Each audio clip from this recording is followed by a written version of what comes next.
Welcome to the deep dive. We grab a bunch of sources, figure out what really matters, and help you get up to speed without drowning in information. Yep. And today, we're looking at a very specific chess opening challenge, the Caro Kann defense. That's right, specifically when white plays that move 3-point f3.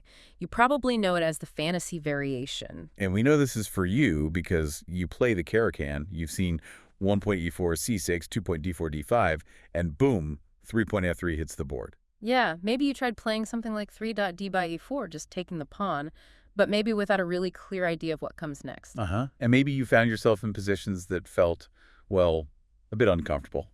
Not what you signed up for with the Caro. Exactly. So now you're looking for ways to handle it better, more effective, maybe more reliable approaches. You need a plan. So that's our mission today. We've got this material you sent over. There's a chess forum discussion, a YouTube video transcript breaking down the variation, and bits from Lars Schandorf's big book, Grandmaster Repertoire, the Caro Kann. Our job is to sift through all that and pull out the key insights, those aha moments, to help you face the fantasy variation with, more confidence. Okay, let's unpack it. First, the Caro Kann itself. The YouTube source gives a good quick reminder. It's not just about playing 1-point d5 straight away. Right. It's 1-point c6 first, preparing d5. So if white plays d4, you play d5, and if they take, you're aiming to recapture towards the center with your d-pawn, not the queen. Exactly.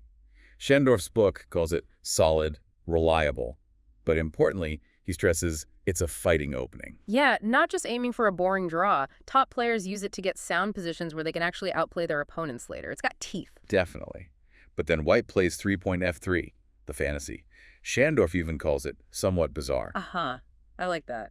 Bizarre. But he does say right after that it's not bad at all. No, it's perfectly playable. And the YouTube source actually mentions it's gotten more popular lately, maybe partly thanks to streamers like Gotham Chess showing it off. So what's white trying to achieve with this f3 move? Schandorf mentions a couple of things. Yeah, pretty straightforward goals, really. 1, protect the e4 pawn. Obvious enough. Okay. And 2, maybe keep both the e4 and d4 pawns in the center, potentially building a strong pawn duo later on. Right. But Schandorf also points out a challenge that this creates for black straight away. Yes. The light-squared bishop.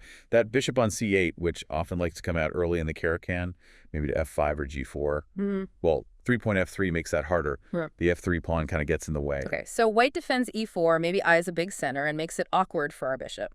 Got it.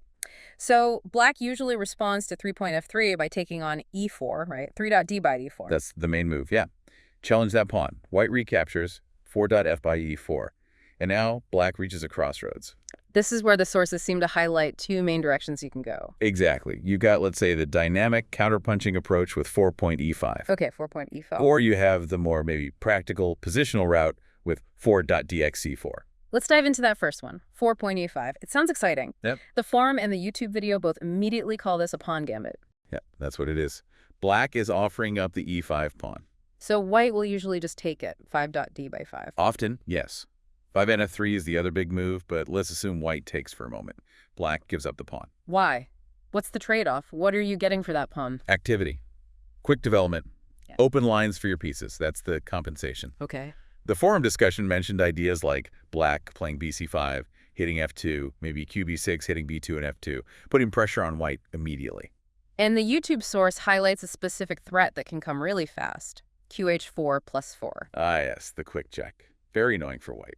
The video transcript made a distinction. It called qh4 plus a short side check and said it's often more dangerous than a long side check, like q5 plus bull. Can you explain that? Why is short trickier? It's mostly about which pieces white has to use to block or move the king. A check like qa5 plus coming from the side, white can often block with, say, a knight coming to d2 or a bishop to d2 or even push c3, pieces that are kind of naturally placed for that. Okay, makes sense. But a check like qh4 plus hits the king side quickly.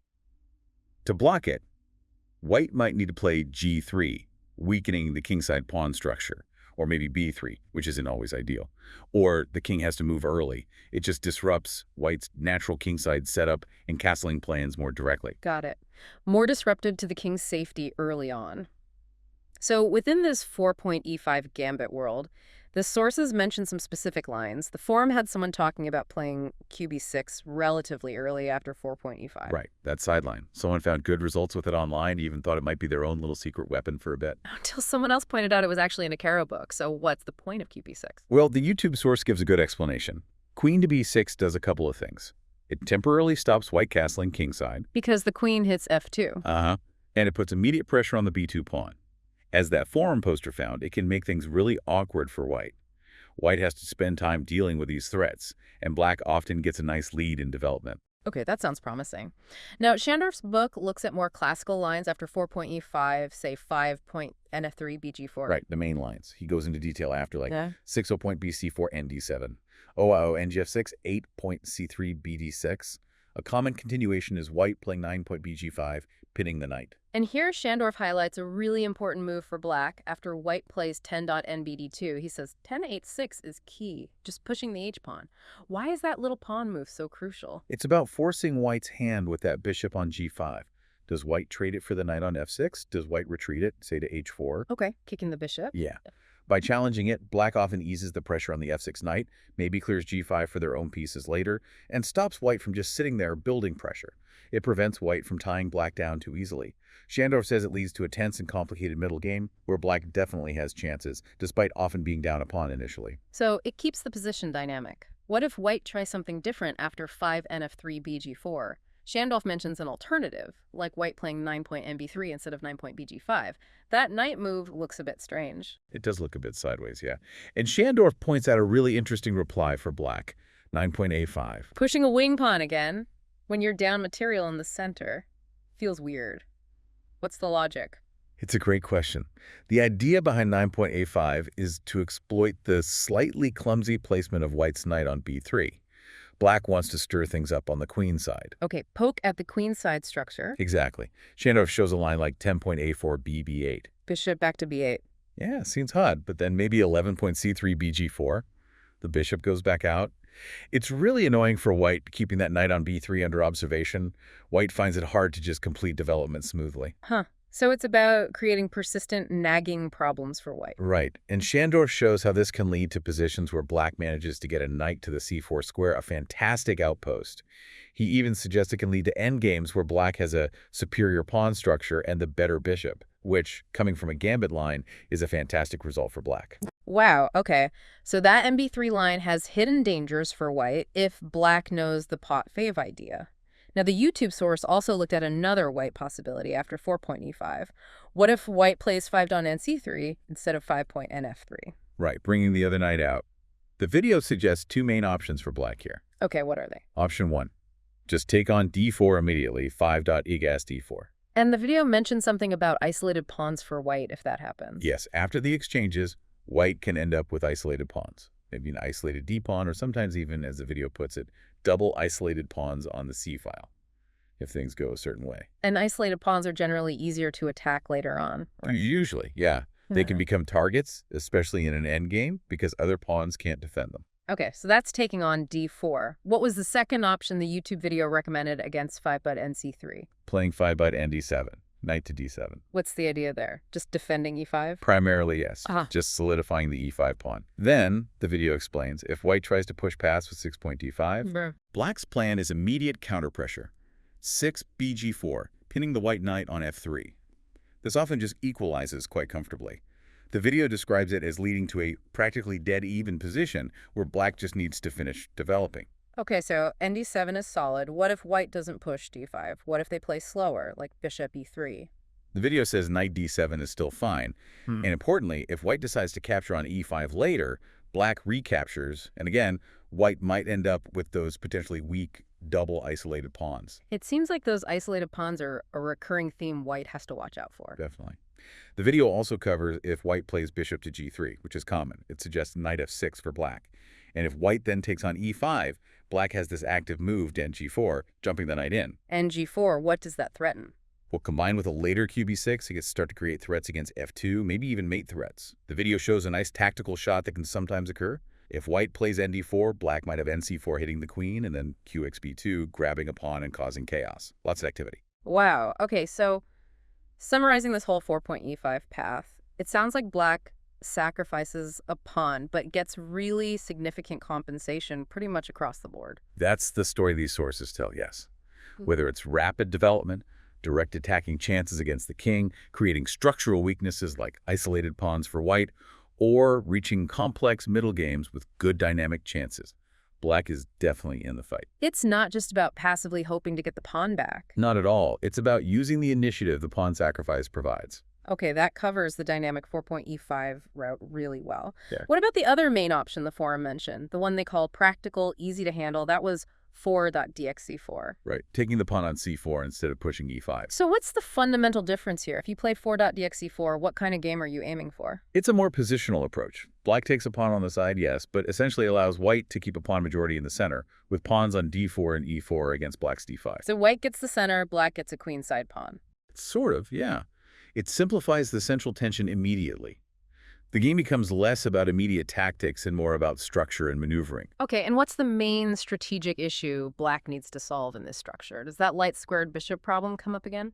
It absolutely does. Just like before, white's pawn, now on e4, after fak ace4, covers the f5 square, and the f3 pawn still makes it hard for the bishop on c8 to find a good home.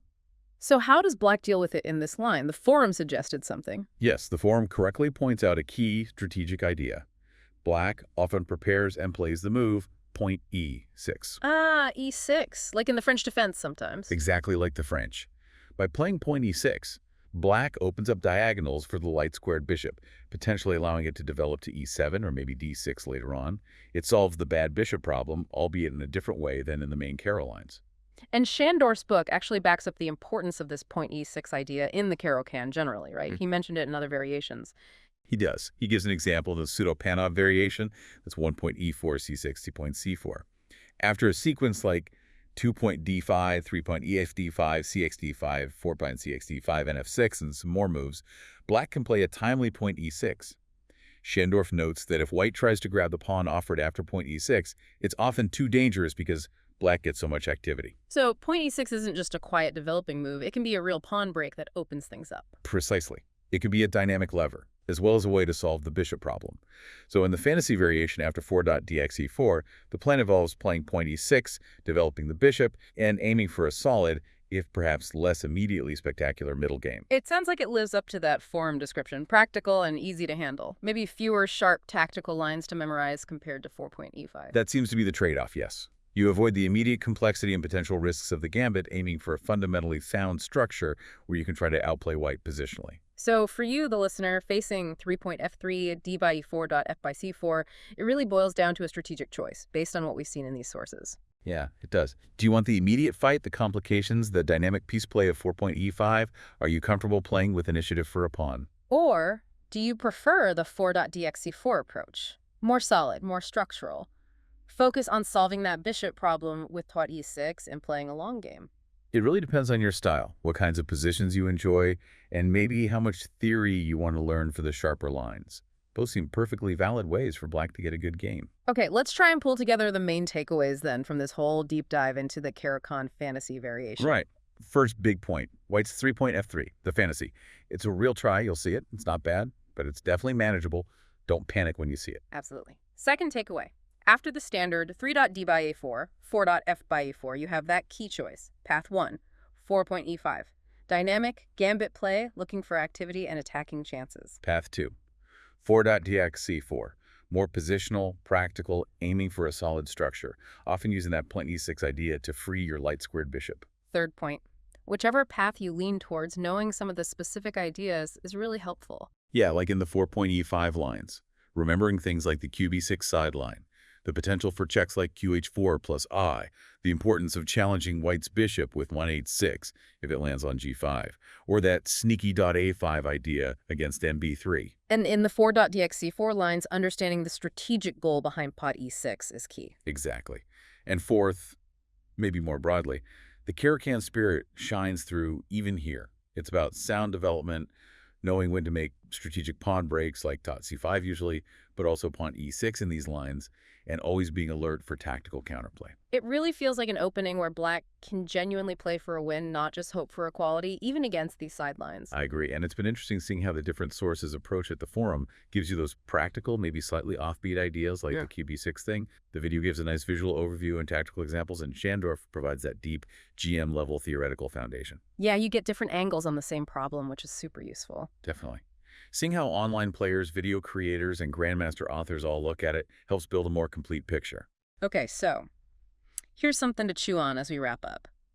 We heard that the fantasy variation became more popular, partly because white players were finding it tough to prove a real advantage against the super solid main lines of the Caro Kann. Right, they were looking for something different, something to maybe catch black off guard. So knowing that, and knowing now that black has these really solid practical responses, like 4.dxc4 followed by point e6, and these dynamic, dangerous gambit lines like 4.e5. Here's the thought. Huh. Is 3.f3 really white's best shot at an advantage? Or, when you dig into it like we just did, does it actually turn out that black has more ways to reach comfortable positions, or maybe even positions with better long-term chances? That's a good question. Is white maybe taking on more risk than they realize with 3.f3 given black's resources? Something for you to think about next time 1.e4, c6, 2.d4, d5, 3.f3 appears on your board. Yeah, definitely food for thought. Thanks for joining us for this deep dive.